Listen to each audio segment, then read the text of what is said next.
how much better we have to be individually and as a group to, get over that hump and, get a championship. Let's talk.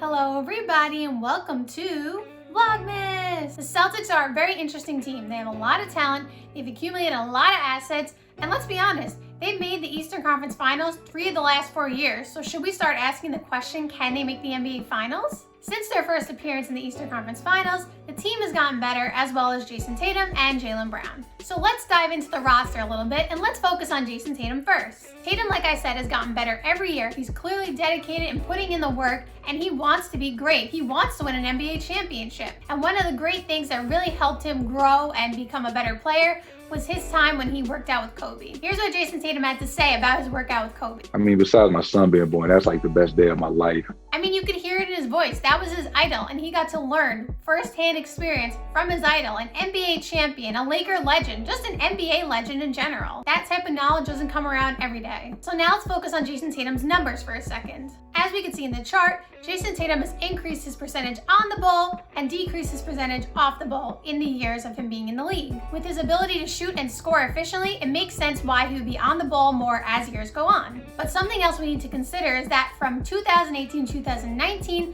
to last year, 2019-2020, Jayson Tatum increased his total points per game by 7.7 points. So how did he get such an increase in points? If we take a look at this chart, we can see that he increased his percentage of shots from three from 29.8 to 37.4. That's a difference of 7.6 percentage points. Now, why is this so important? Well, threes are obviously greater than twos, when you add up the math, and the fact that he's still making them at an efficient clip clearly shows that it's not affecting his game or the team's offense. If we take a look at his stats, we can see his efficiency from three hasn't gone down. He's still shooting 40% from three, which is very efficient. That means defenders really have to look out for him because he could take more and more threes and he's still efficient with them and he's still knocking them down. So they have to obviously honor him at the 3-point line. And it's just he's gonna end up making more points. So now let's take this one step further. If we take a 7.7 increase in points per game, we see that 55% of that came from the three.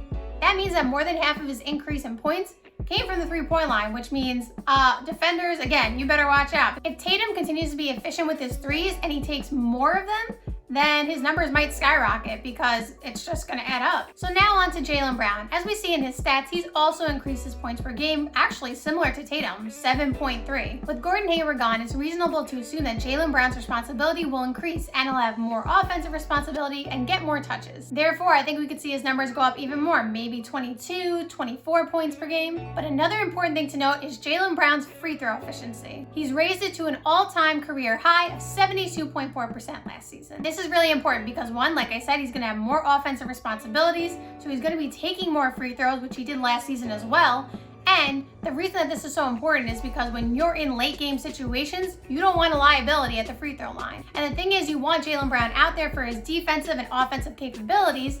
And if he wasn't able to knock down free throws, it'd be kind of hard to keep him out there. So the fact that he's now making them at a more efficient rate, and I expect him to keep that going and increase that number maybe to 80% at some point in his career. So that means that the Celtics can keep him on the floor in late game situations. They don't have to worry about any kind of liability. So shout out to Jaylen Brown for that. They also have Kemba now, and I know Kemba's dealing with a little bit of injuries, but he'll still cross you up at any time when he's healthy. Remember, Kemba has some nice handles, so don't doubt him. He can score with the best of them, and like I said, he can get to the rim, and he can cross you up. They also picked up Jeff Teague, who is a really nice backup point guard because, to be honest, he has been a starter in the league, and he can be a starter for some teams. So to have a potential starter as your backup definitely adds value to your team. And then one of the last important pickups that they made in the offseason was Tristan Thompson.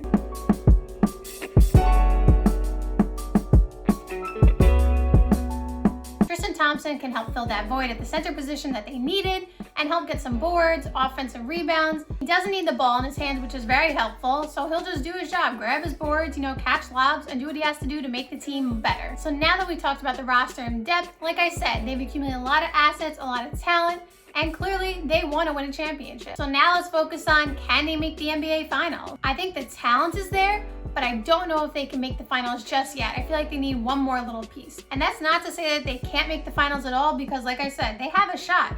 They play hard on offense and defense. They're a cohesive unit, and they all know each other's game well. The questions are going to be health. Of course, no one wants to have any injured teams, but health is always a question. Matchups, and then who's going to rise to the playoff pressure. Sometimes the better team doesn't always win, you know, like even if it's more talented on paper, that doesn't necessarily mean they're going to win. A lot of times the better team does win because they're the better team, but that's not always the case. For example, the Nets in preseason. It's just a preseason game. I'm not making any predictions on that yet because I haven't seen enough, but they looked very, very scary. KD looked healthy, efficient, like he was good to go. Kyrie looked healthy. It didn't have Karis LeVert. They looked very dominant, and a matchup between them and the Celtics would be very interesting. I could see them fighting in the Eastern Conference Finals against each other. But the thing is, like I said, there's so many teams fighting for that spot, it's gonna be difficult. I mean, you gotta remember, Miami is the reigning Eastern Conference champion, so they're gonna have something to say about it. Milwaukee now with Drew Holiday, Chris Middleton, and Giannis, we have to see what that is. Philly, Ben Simmons, Harden, you know, we don't know what that's gonna be yet. So there's a lot of options and there's a lot of teams that we have to consider when it comes to crowning the Eastern Conference champion. So overall, I do give the Celtics a shot because they have a lot of talent, they're efficient, they play well together, and they want to win. They work hard. Thank you guys so much for watching. I hope you enjoyed the video and see you next time. Bye.